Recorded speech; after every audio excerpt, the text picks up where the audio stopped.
You are listening to The Silver Crown by Anna Jansson. Narrated by me, Sofia Engstrand. A note. Science is nothing but a series of preliminary assumptions made pending further information. This book is my version of the Matterborn Meyer and Knudstorp stories. If I have tweaked some accepted truths here and there, it is only to make that truth seem a little more plausible. Happy reading, Anna Jansson. Dreamer, fool. Dreamer, fool, the fairy by your crib. What did she give as a morning gift? All that burns in crime and woe, all you know of shame and scorn, all that your dreams do promise, all that eludes you in the stars that gleam, all the world has never seen, you weave into a morning wreath. And when the bells toll, so dully, you walk away with your riches and lie down to slumber. From Niels Ferlin's Songs of a Death Dancer. Chapter 1. If there had been a better selection of romantic comedies on TV that Sunday evening, Wilhelm Jacobsson would never have been charged as an accessory to murder. She likely wouldn't have been bitten by a snake either. As it was, she stepped out into the summer dusk, buttoned her pale blue cardigan, and took a few deep breaths. The air felt cooler than she had imagined as she'd looked out across the garden from the kitchen window just a few minutes earlier.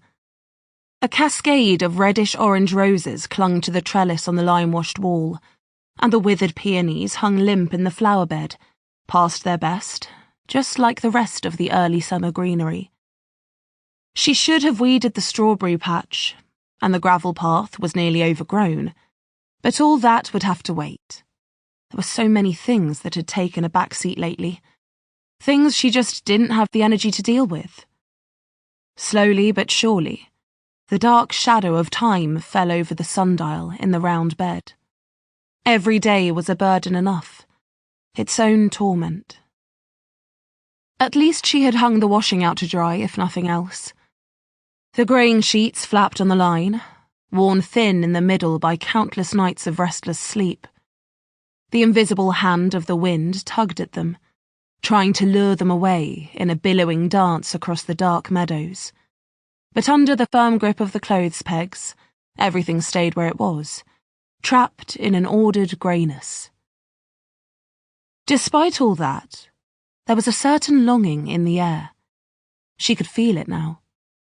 A longing for sensuality.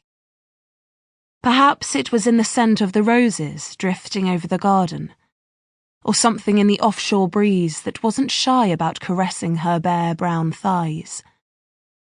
Her skin turned to goosebumps at its touch as the wind playfully stroked her hair. But little did she imagine where this longing would take her that evening. The gravel track down to the shore was flanked by fields of rye and rapeseed. The verges were lush with poppies, viper's bugloss, and oxeye daisies, the chalk dust on their petals giving them a velvety sheen in the setting sun. The full lips of the snapdragons seemed to be hiding a certain voluptuousness, an intoxicating nectar. If longing has a scent, she thought, then it would be a mix of meadow flowers, salty sea air, and wild thyme after a rain shower. Those were the aromas she remembered from the first time he had made love to her in the grass down by the beach, hidden behind an abandoned shed and dry stone wall. It had been such a bold and forbidden experience. He had called her chicory eyes, on account of her pale blue irises. She had been so young back then, and his words had felt beautiful and unfamiliar. Everything he said had... Sample complete. Ready to continue?